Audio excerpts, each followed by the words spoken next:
오늘 우리에게 주시는 하나님 말씀은 창세기 23장 1절에서 20절까지 말씀입니다.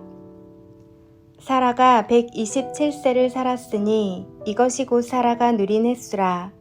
사라가 가나안 땅 헤브론 곧 기럇아르바에서 죽음에 아브라함이 들어가서 사라를 위하여 슬퍼하며 애통하다가 그 시신 앞에서 일어나 나가서 헷 족속에게 말하여 이르되 나는 당신들 중에 나그네요 거류하는 자이니 당신들 중에서 내게 매장할 소유지를 주어 내가 나의 죽은 자를 내 앞에서 내어다가 장사하게 하시오.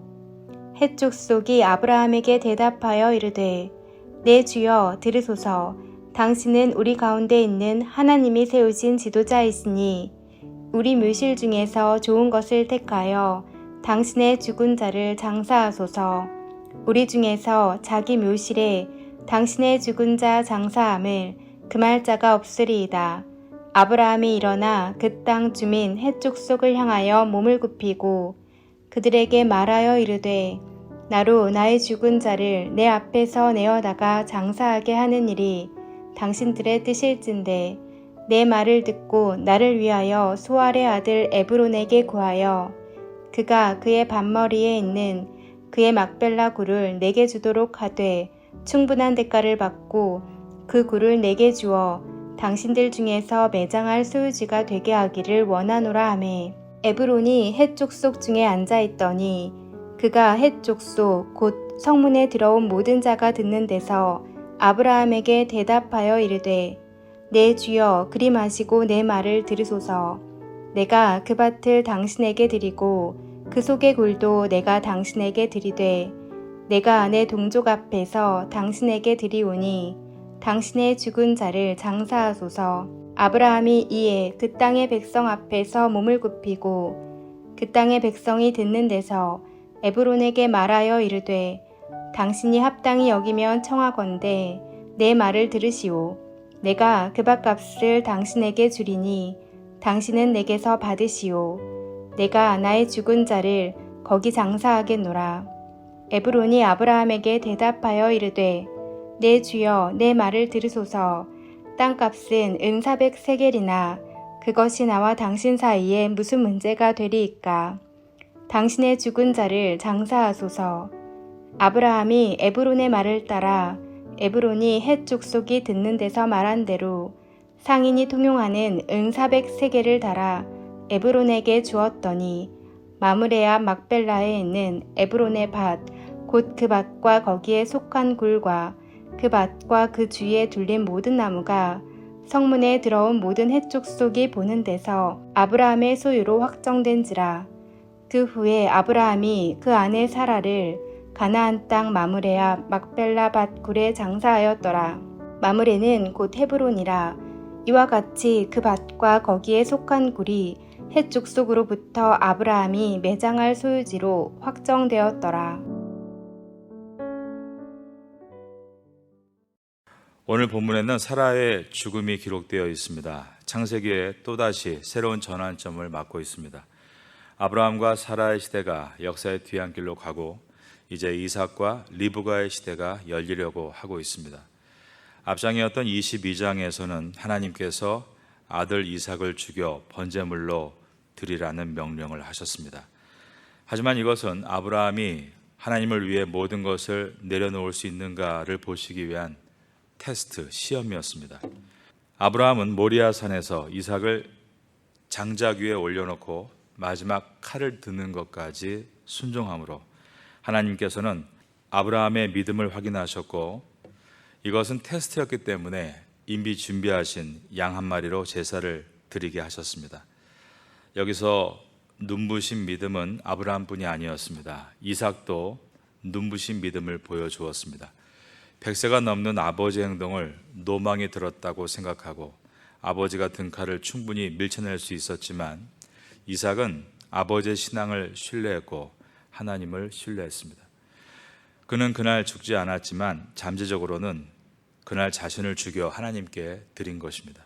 그래서 22장을 potential death, 잠재적 죽음이다 이렇게 또 학문적으로 표현하기도 합니다. 이제 23장은 사라가 죽게 되는 actual death, 실제 죽음이 기록되어 있습니다. 다음 장인 24장에서는 노총각인 이삭이 결혼하는 내용이 기록되어 있고 25장은 또 아브라함의 죽음이 기록되어 있습니다. 이처럼 22장부터 25장 안에는 이삭의 잠재적인 죽음, 사라의 실제 죽음, 이삭의 결혼, 그리고 아브라함의 죽음에 대해서 기록하고 있습니다. 아브라함의 일생을 마무리하고 있는 넉 장의 석장에 걸쳐서 죽음이 기록되고 있는 것입니다. 우린 모두 영원할 수 없다는 것을 보여줍니다. 그러나 이 땅에서 잠재적인 죽음, 날마다 죽는 성도에게는 영원한 주님의 은혜가 열릴 것이고, 비록 우리가 이 땅에서 액추얼 죽음, 실제 죽음을 맞는다 할지라도 성도는 이제 영원한 주님의 나라에서 주와 함께 동행하게 될 것입니다. 여러분의 인생에 이러한 은혜가 펼쳐질 수 있게 되기를 예수님의 이름으로 축원합니다. 오늘 본문의 첫 절인 창세기 23장 1절을 보겠습니다. 사라가 127세를 살았으니 이것이 곧 사라가 누린 햇수라. 1절에는 사라의 죽음을 기록하고 있고 2절은 아브라함의 슬픔을 기록하고 있습니다. 사라가 가나안 땅 헤브론 곧 기럇 야르바에서 죽음에 아브라함이 들어가서 사라를 위하여 슬퍼하며 애통하다가, 이와 같이 1절과 2절에서 사라의 죽음과 아브라함의 슬픔을 기록한 다음에 3절부터 마지막 절인 20절까지는 아브라함이 사라를 장사할 땅을 구하는 내용이 들어 있습니다.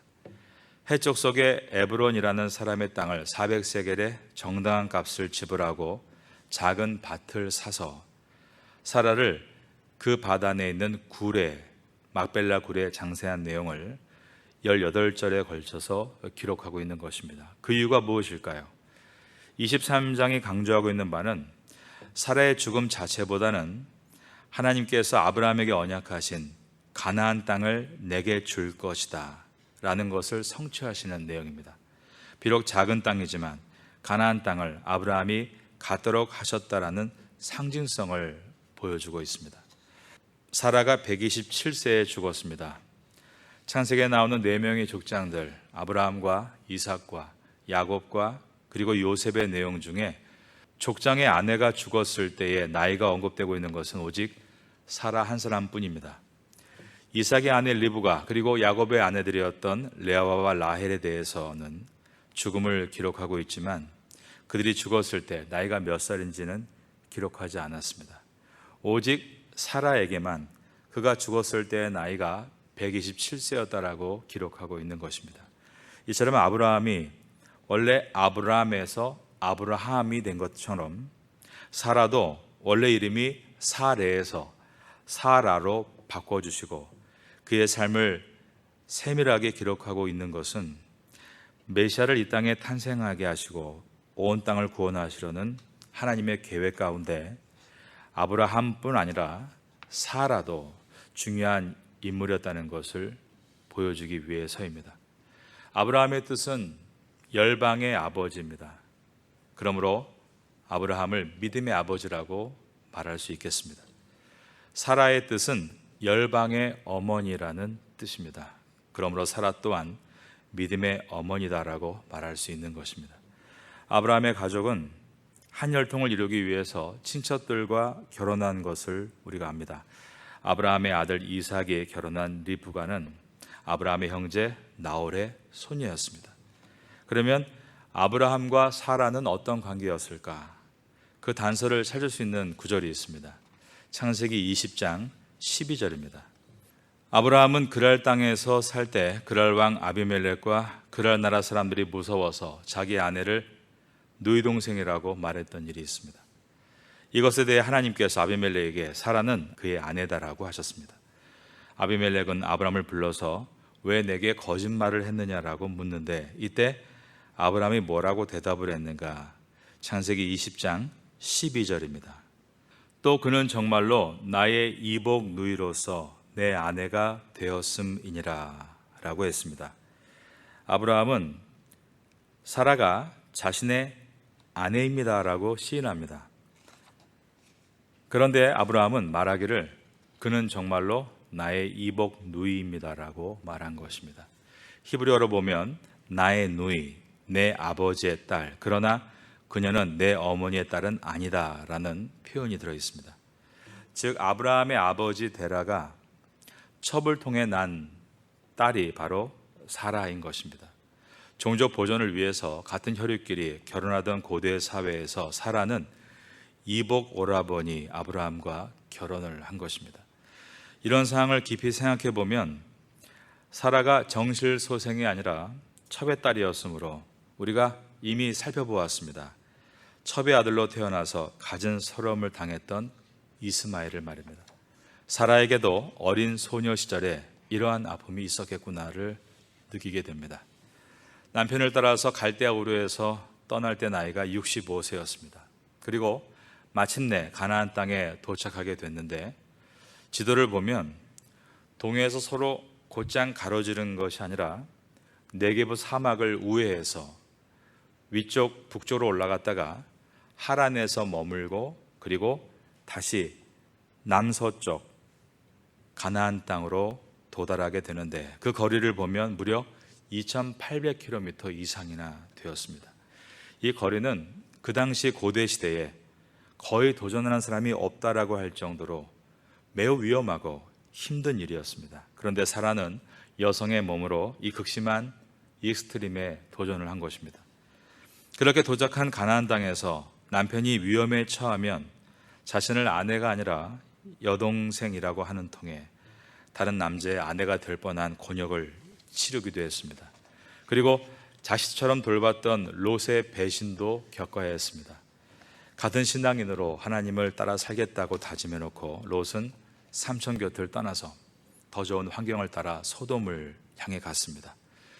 어거스틴이 철없는 청년 시절에 죄악의 도시 로마로 돈을 벌려 가려 했을 때 어머니 모니카가 눈물로 기도했다고 되어 있는데 사라 역시 자식같이 돌보던 롯이 죄악의 도시인 소돔을 향해 갈 때 많이 괴로웠을 것입니다.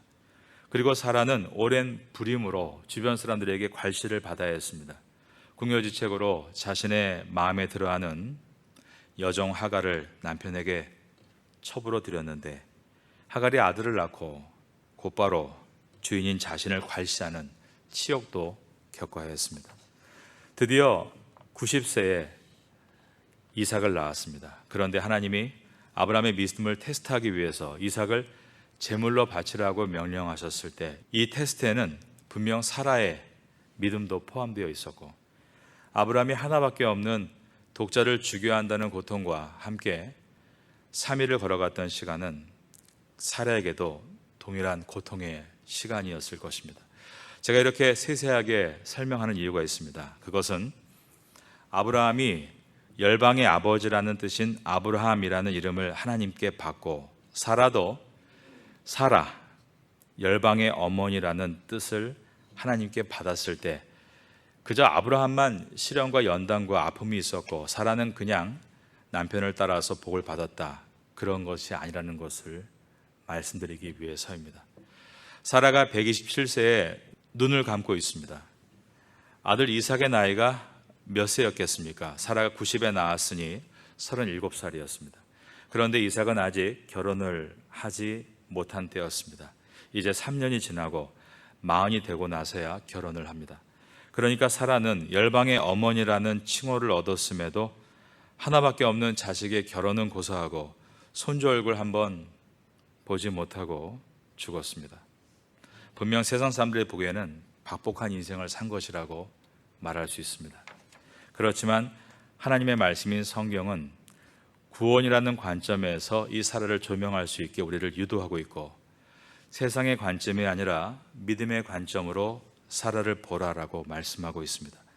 그는 비록 험난한 인생을 살았고 뒤늦게 자식 하나를 낳고 나이 많아 손자도 못 보고 죽는 불쌍한 노인으로 비춰지지만 우리가 이미 살펴본 대로 사라가 어떤 사람이었습니까? 경수가 끊어져 결코 자식을 낳을 수 없는 마른 작재기와 같은 몸에 하나님께서 역사하셔서 아들 이삭을 낳은 여인입니다. 그리고 사라는 죽은 나무 토박 같은 자기의 몸에서 하나님의 약속을 경험한 여인이었고, 하나님께서 사라의 자손의 몸을 통해 난 자식을 통해서 하늘의 별과 같이 많은 자손이 이어지게 될 것이다 라고 하시며 열방의 어머니라는 칭호를 받은 여인입니다. 분명 하나님은 이것을 다 이루신다. 사라도 아브라함과 같이 그 믿음을 배우고, 아브라함이 이 땅에 사는 동안 나그네 인생을 살았던 것처럼 사라도 자기의 영원한 안식처가 주님의 나라인 것을 바라보고 잠들 수 있었습니다. 우리가 믿음으로 산다는 것은 무엇인가 사라를 통해서 생각해 보게 됩니다. 믿음으로 산다는 것, 물론 대단히 어려운 일임에 틀림없습니다. 그러나 그 길은 반드시 열매가 있는 길이다. 믿음으로 산다는 것은 어떻게 사는 것인가? 사라가 어떻게 살았다는 것을 보여주는 말씀이 있습니다. 신약 성경인 베드로전서 3장에 들어 있습니다. 보통 여성이 어떻게 살아갑니까? 머리를 꾸미고 금을 차고 아름다운 옷을 입습니다. 그런데 베드로전서 3장은 믿음의 여인은 무엇으로 자신을 단장해야 하는가? 4절에 오직 마음에 숨은 사람을 온유하고 안정한 심령에 썩지 아니할 것으로 하라. 내면을 아름답게 가꿔야 한다고 했습니다. 그리고 6절에서 사라가 아브라함을 주라 칭하여 순종한 것 같이 너희는 선을 행하고 아무 두려운 일에도 놀라지 아니하면 그의 딸이 된 것이니라 라고 했습니다. 남편의 권위를 존중해주고 하나님을 경외하고 환경을 두려워하지 말아야 한다라고 했습니다. 여러분, 사라의 믿음은 구체적으로 그러므로 무엇이었습니까?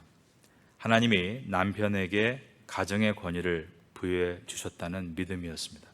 그러기에 남편이 사람을 무서워하며 자기를 여동생이라고 부르는 바보 온달짓을 해도 절망하고 포기하지 않을 수 있었습니다.